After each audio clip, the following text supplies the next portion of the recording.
Sri Gurubhyo Nama children, welcome to online session. Already we are dealing with surface chemistry. The first part is over. First unit is adsorption. So adsorption unit we have completed. Up to Freundlich adsorption isotherm we have completed, and we have seen the applications of catalyst also. So up to that, first unit in surface chemistry is over. The second unit in surface chemistry we are going to talk about colloids. We are going to see in this in the second unit we are going to talk about colloids. What are colloids? What is the size of the particles in colloids? What are the different types of colloids? And what are the applications of colloids? And we are going to talk about the preparation of colloids, purification of colloids, and some properties of colloids like optical property, kinetic property, and electrical property. Finally, we are going to talk about the applications of colloids, significance, where we are using these colloids. So up to that we are going to conclude in this lesson. So now I am going to start with colloids. So we are going to see what is a colloid, what is the size of the particle in colloids. One by one we are going to see, and every slide talks about a particular concept. So I want everybody's attention to be here. So be ready children. So come along with me. So whatever we are teaching in that particular class, I want everybody to go through. I don't want anybody to overload your portions. So then and there you have to complete. So this lesson is very simple lesson. So up to adsorption we have completed. Now I am going to start with colloids.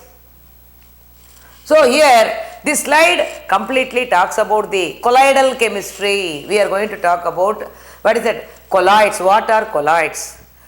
When you talk about the colloids, the various articles, various substances that we are using in our day-to-day life consist of colloids.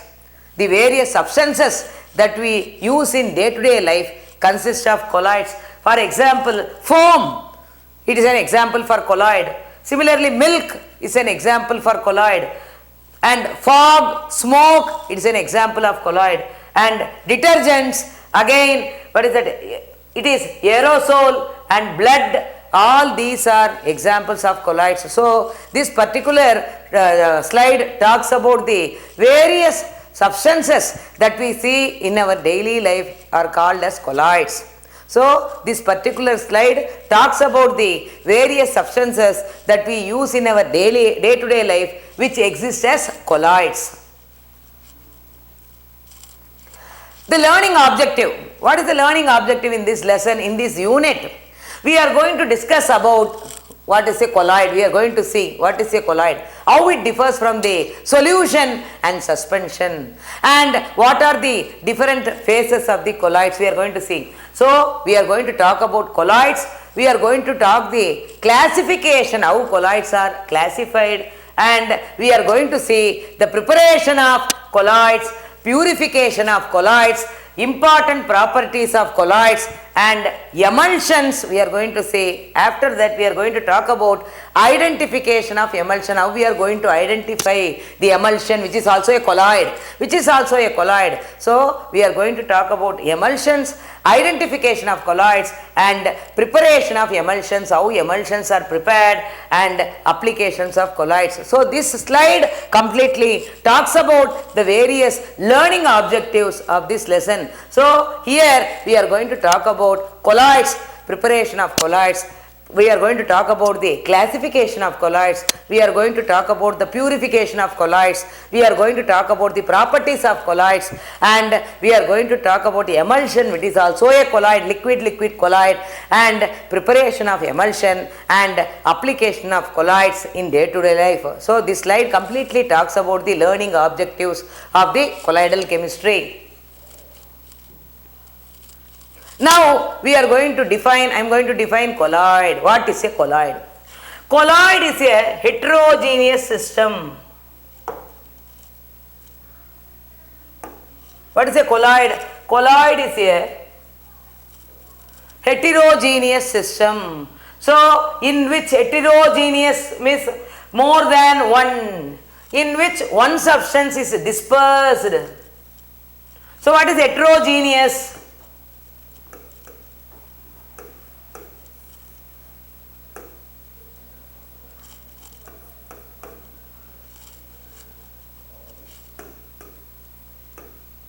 or more. So what is heterogeneous actually? Two or more, we can call it as heterogeneous. A colloid is a heterogeneous system in which one substance is dispersed. So there will be two different substances here. So colloid is a, what is that? It is a solution. It is a heterogeneous mixture where in which one substance is dispersed. So the substance that is dispersed is called as dispersed phase. So one substance will be dispersed in another substance. One substance will be, what is that, soluble, will be dissolved in another substance. So there will be two different substances here. So that's why I told about heterogeneous. So what is heterogeneous? So two or more.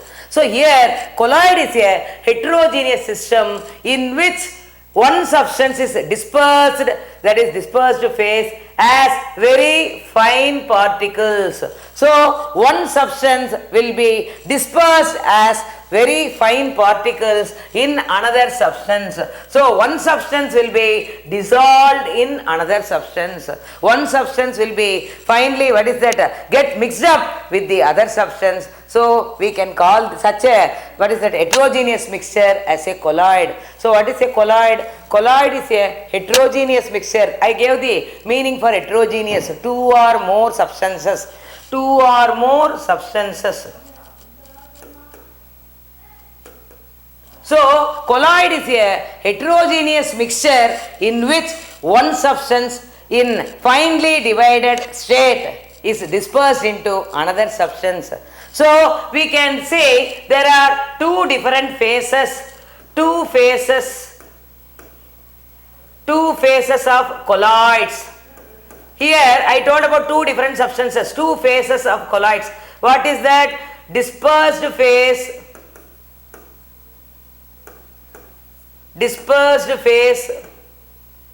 and dispersion medium. Dispersed phase and dispersion medium. So this slide completely talks about it. This slide talks about the definition, gives the definition for colloid. So what is a colloid? It is a heterogeneous mixture. I told about heterogeneous. So two or more substances will be there. So it is a heterogeneous mixture in which one substance in finely divided form getting dispersed in another substance.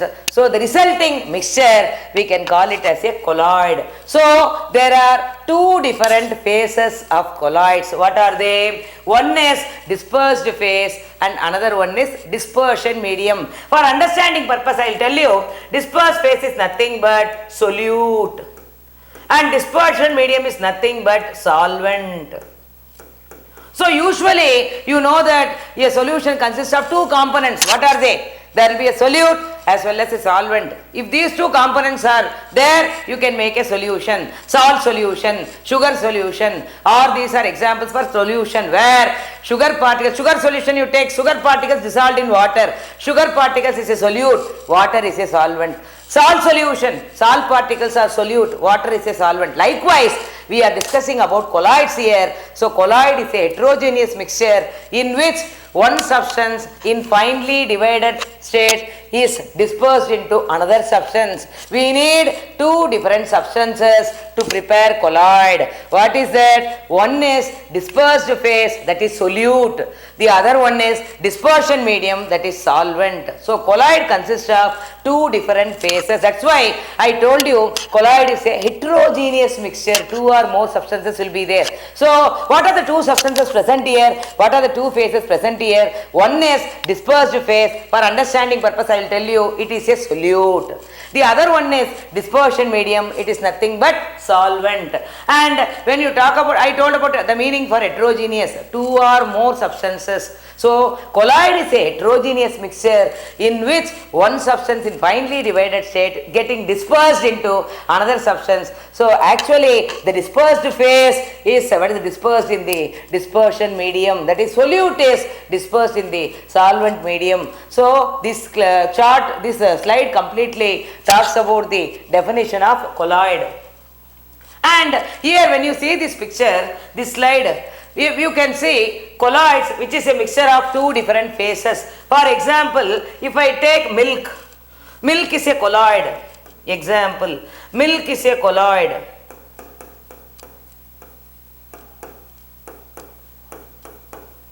What are the two different phases here? What is the dispersed phase? Dispersed, what is solute here?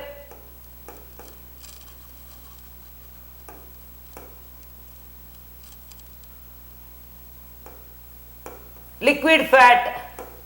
What is the dispersion medium here? What is the solvent here? Water.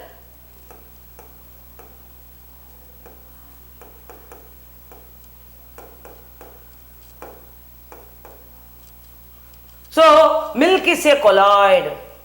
Milk is a colloid. Milk we are using in our day-to-day life. So, milk is a colloid. So, what are the two different phases in milk? We can see dispersed phase as well as dispersion medium. So, what is that dispersed phase? It is a liquid fat. So, we are getting a milk, a liquid fat dispersed in water. So, a solute is liquid fat and solvent is, what is that? Liquid, what is that? That is water here. So, when liquid fat is dissolved in water, you will be getting a milk. So, milk is an example of colloid. Similarly, fog, smoke, dust particles in air. Dust particles in air, it is also an example for colloid. Alva, what we are eating in day-to-day life, so we can call it as a colloid. Blood, our blood is also a colloid. So all these are examples for colloid. So one example I gave here, milk is a colloid because there are two different phases in milk. For example, I told about solute and solvent here, dispersed phase and dispersion medium. So in milk, what is the dispersed phase? What is the solute there? Liquid fat. What is the dispersion medium there? What is the solvent there? Water. So liquid fat is dispersed in water. So I am getting a colloid called milk. So milk is an example for colloid. So this slide completely gives the definition of colloid, which is a heterogeneous mixture where one substance in finely divided state is dispersed into another substance. So there are two different phases, dispersed phase which is a solute and dispersion medium which is a solvent. So here I can give so many examples. The very familiar example I have taken here is milk. So in milk there are two different phases, dispersed phase and dispersion medium. What is the dispersed phase there? What is the solute there? Liquid fat. What is the dispersion medium there? Solvent. What is the solvent there? Water. So milk can be quoted as an example for colloid.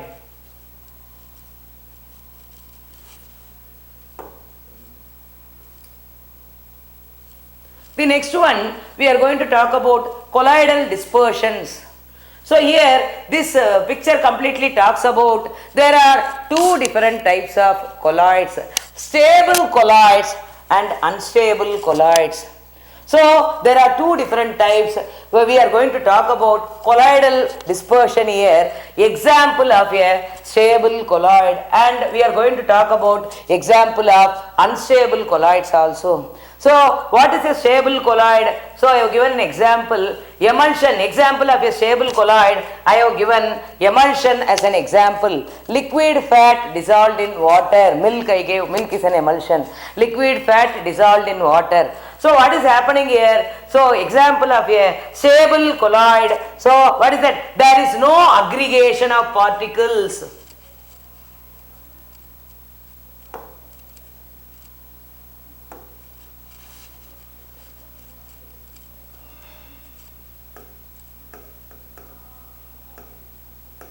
Stable colloids.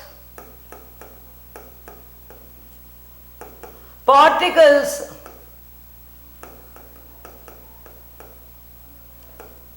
do not form aggregates.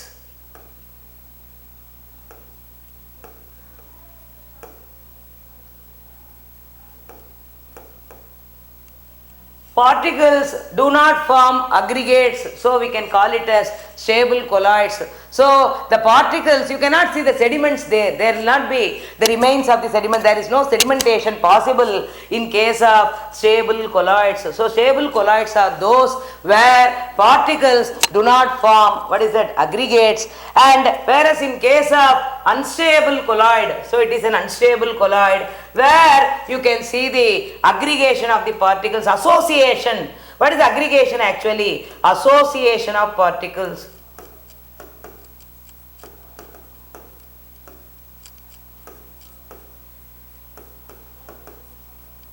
association of particles. So in case of what is that, stable colloids, what is that, aggregates are not formed, and sedimentation, what is that, when it undergoes a process of sedimentation, what is that, we cannot see the sediments of the particles. The particles will not be existing as sediments in the mixture, so we can call such a colloid as a stable colloids, whereas in case of unstable colloids there may be aggregation, or we can call about the sedimentation also. We can see the particles settling.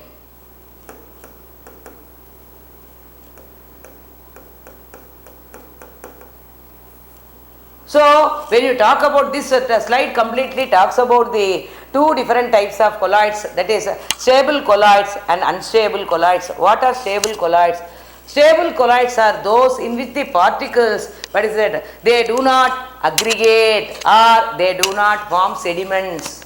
The particles, there are no aggregates here, aggregation of the particles are not there, association of particles are not there. So we can call such a colloid as, what is that, we can call it as stable colloids, whereas in case of unstable colloids we can see the aggregate of particles, we can see the aggregate of particles here, association of particles, as well as we can see the particles settling. So we can call such a colloid as unstable colloid. So this slide talks about two different types of colloids, stable colloids and unstable colloids.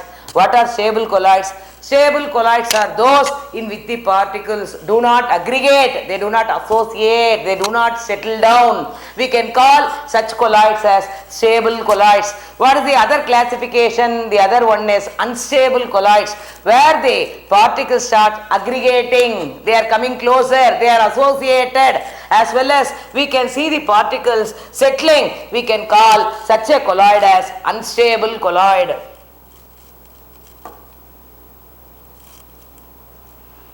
The next one, this slide completely talks about the differentiation, distinguish between solution, suspension and colloid. So there are three different types of solutions we can see: true solution, suspension and colloid. So this slide completely differentiates, distinguishes the three different types of solution, that is true solution, colloid and suspension. So this slide clearly talks about the differentiation or distinguish between the three different types of solution, that is true solution, suspension and colloids.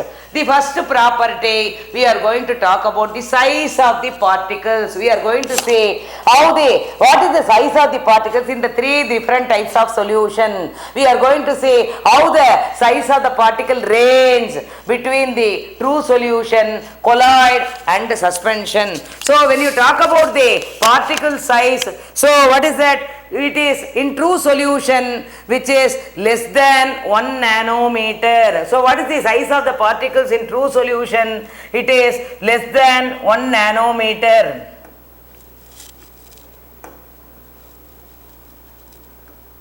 The size of the particles will be less than 1 nanometer. So 1 nanometer is equal to 10 power minus 9 meter. So when you talk about the true solution, the size of the particles in the true solution is less than 1 nanometer. So 1 nanometer is equal to 10 power minus 9 meter. When you compare the particle size in colloid as well as the suspension, in colloids, what is the size of the particles? It will be 1 to 100 nanometer. 1 to 1000 nanometer. Actually, the particle range in colloid is 1 to 1000 nanometer. So that is, as well as when you talk about suspension, it is more than 100 nanometer. So when you talk about the size of the particles in colloid, in in true solution, it is less than 1 nanometer, whereas in case of colloid, it is in between 1 nanometer to 100 nanometer, whereas in case of suspension, it is more than 100 nanometer. So this is the first point we are going to discuss, we are going to distinguish. So what is the first one? Particle size. When you talk about the true solution, the size of the particle is less than 1 nanometer. In case of colloid, it is in between 1 nanometer to 100 nanometer, whereas in case of what is that, suspension, the particle size ranges to more than 100 nanometer. The next one, appearance. When you talk about, when you see the appearance, so when you see the appearance of these, appearance of the particles in the three different types of solution, in true solution the appearance is clear. So it will be clear, true solution will be clear. You cannot able to see the solute particles in the solution. I am not able to see the solute particles, we cannot able to see the solute particles in the solution. So the solution will be clear, true solution it will be clear. What about colloid? It will have a cloudy appearance. The solution will not be clear. So I told the size, because size of the particle ranges between 1 nanometer to 100 nanometer. When you talk about the appearance of the colloid, it is cloudy in nature. Whereas even in suspension, what is the size, how the solution appears? The appearance will be cloudy. Why it is cloudy in both the cases? Because the size of the particle varies. In the first case, in true solution, size of the particle is only less than 1 nanometer. So the particle size is very small.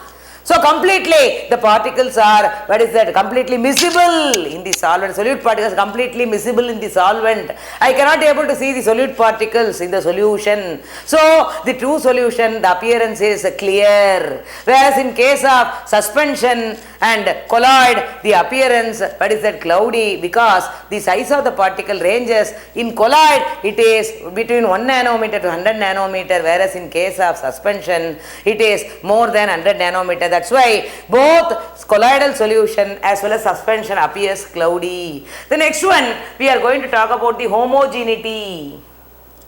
We are going to talk about the homogeneity. So what is the next one? Homogeneous. So what is that? The solute and solvent particles completely dispersed. Solute particles completely dispersed. So it is a homogeneous. Whereas in case of colloid, it can be a homogeneous or heterogeneous. Heterogeneous, I already told you. Homogeneous means only one. Whereas heterogeneous means two or more. If it is only one, we can call it as homogeneous. Whereas heterogeneous means consists of two or more substances. So when you talk about colloid, it is a heterogeneous mixture already defined. It is a heterogeneous mixture where one substance in finely divided state is dispersed in another substance. So here it can be a homogeneous, or some cases it can be a heterogeneous also. Sometimes it can be a homogeneous substance. In most of the cases, colloids will exist as a heterogeneous mixture. Similarly, when you talk about suspension, so suspension also it will have two or more substances, so it exists as a heterogeneous mixture. So this slide completely talks about the differences. So I told about, we have discussed the three different properties between true solution, suspension and colloid. The first property I told about particle size. The second property I told about the appearance of the solution due to the size of the particles. The third one, I started to classify the solutions as homogeneous and heterogeneous. So up to this I am stopping today. We are going to see the remaining in the next slide.